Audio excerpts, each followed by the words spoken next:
Eh bien, alors aujourd'hui, on va parler de comment trouver une idée de business rentable en 2025. Nous sommes en 2025 et c'est le moment pour vous, en tout cas, de réfléchir à lancer une activité pour ceux qui souhaitent vraiment se lancer. Et parfois, ce n'est pas, ça a l'air pas très simple, alors qu'en réalité, il y a tellement de sujets autour de nous qu'on pourrait donc utiliser pour pouvoir se lancer.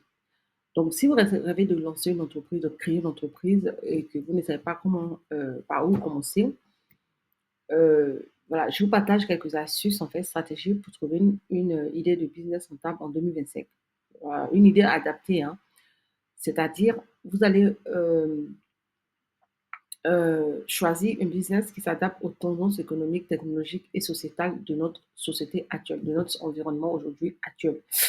Les consommateurs et les entreprises, donc, comme je l'ai dit, évoluent constamment.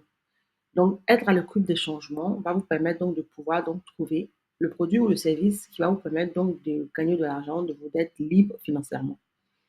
La première des choses, c'est analyser les tendances et les besoins du marché. Avant de choisir une idée de business, il faut donc analyser tout ce qui se passe autour de vous.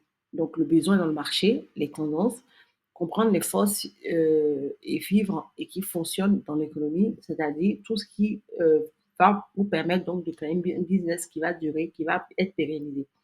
Le but du choix du business, c'est de choisir un business en fait qui ne va pas évoluant dans le temps, euh, ne plus exister comme par exemple les commandes de cassettes VIH qui existait avant. Aujourd'hui, on peut pas, c'est pas un business qui est amené à durer, en fait, comme les ventes de CD, par exemple. C'est mort, c'est mort. Donc, choisir un business, en fait, on sait qu'avec le temps, ça va évoluer, les choses vont évoluer. Et donc, ce business-là aura tendance plus à évoluer qu'à décliner, en fait. Donc, les attentes des clients a une certaine importance. Qu'est-ce que les clients veulent aujourd'hui? On sait qu'aujourd'hui, les différentes tendances sont tout autour de l'écologie, de l'alimentation, la santé, la technologie, l'intelligence artificielle, l'e-commerce et puis le commerce tout court. Donc, le commerce tout court, ça dit que sans que ce soit sur Internet, et puis l'e-commerce, c'est tout ce qui est vente sur Internet et autres. Et c'est des domaines qui se développent de plus en plus. L'écologie est appelée à se développer. L'alimentation, c'est quelque chose qui se développe. Euh, c'est la manière dont nos grands-pères, parents consommaient. On continue à consommer, mais pas de la même manière. Donc, c'est des choses, dans ce domaine-là, vous allez pouvoir évoluer. La santé, c'est pareil, on va toujours se soigner. La technologie verte, c'est quelque chose qui va de plus en plus exister parce qu'aujourd'hui, on protège l'environnement. L'intelligence artificielle, bah, c'est tout nouveau, donc ça veut dire que ça va évoluer. Les commerces, c'est la même chose. On va vraiment être dépendant en fait des commerces à distance et autres. Donc, c'est quelque chose qui a tendance à évoluer. Et puis, le commerce, c'est quelque chose qui a toujours existé. Donc, c'est ce qui fait le monde en fait, hein. Donc, c'est des domaines qui se développent et qui offrent des possibilités d'innovation, de création de nouvelles solutions au fur et à mesure qu'on avance dans le temps. Donc, ici, vous allez identifier le problème dans ces domaines dont j'ai cité et d'autres domaines qui sont en plein essor, des situations, puisqu'il y a des, c'est vaste, hein, ces sujets dont je vais parler, c'est très vaste.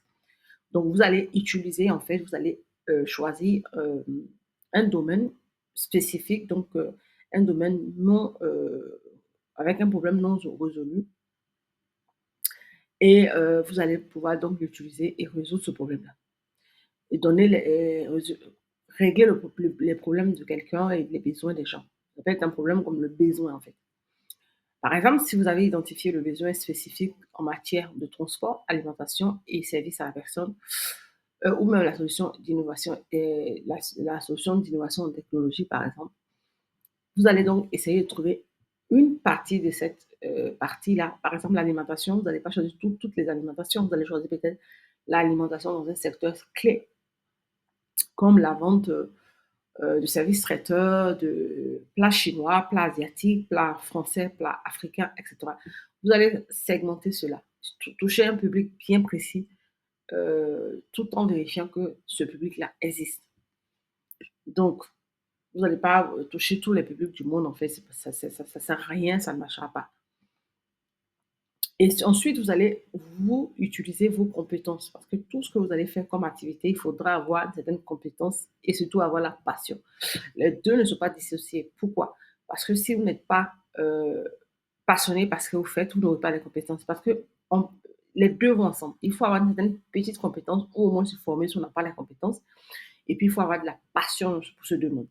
Donc une des business qui va vivre longtemps, c'est vraiment la rencontre de la compétence et de la passion. Vos talents, vos connaissances et le centre d'intérêt. Ça va vous donner envie de toujours vous former. Généralement, ça marche comme ça. Alors, vous allez pouvoir donc créer de la valeur et obtenir un réel plaisir de travailler tranquillement dans ce domaine. Si vous êtes passionné de la cuisine, dans ce cas-là, envisagez des food trucks. Bah, je ne sais pas si c'est de plus en plus dans les pays francophones, un service traiteur ou même une boutique de produits artisanaux, de produits d'épices en fait, tout ce qui est dans l'alimentation. Alors, une des choses qu'il faut faire, c'est de tester et de pivoter rapidement. Une fois que vous avez l'idée, testez le marché, faites des prototypes, un sondage, une version bêta qui va vous permettre de recueillir des retours d'expérience précieux. C'est très important, ne les prenez pas pour vous. Ça va vous aider à évoluer. Si vous constatez que votre idée n'est pas aussi viable que vous l'espérez, soyez prêt à pivoter, adapter vos besoins et autres. La flexibilité et l'adaptabilité sont des qualités essentielles donc pour réussir dans l'environnement entrepreneurial en fait. Donc pour être entrepreneur, il faut être capable de s'adapter à tous les environnements. Règle d'or, persévérance, compréhension des besoins non satisfaits, adaptation aux évolutions. N'oubliez jamais d'être à l'écoute du marché et de vous adapter aux changements qui s'y produisent. J'espère que cette vidéo vous a beaucoup aidé. J'ai essayé de faire le plus rapidement possible pour vous aider à comprendre en fait ce dont vous avez besoin. Et puis on se retrouve donc dans une prochaine vidéo sur ce thème. Laissez-moi un like, un commentaire et on se retrouve dans une prochaine vidéo.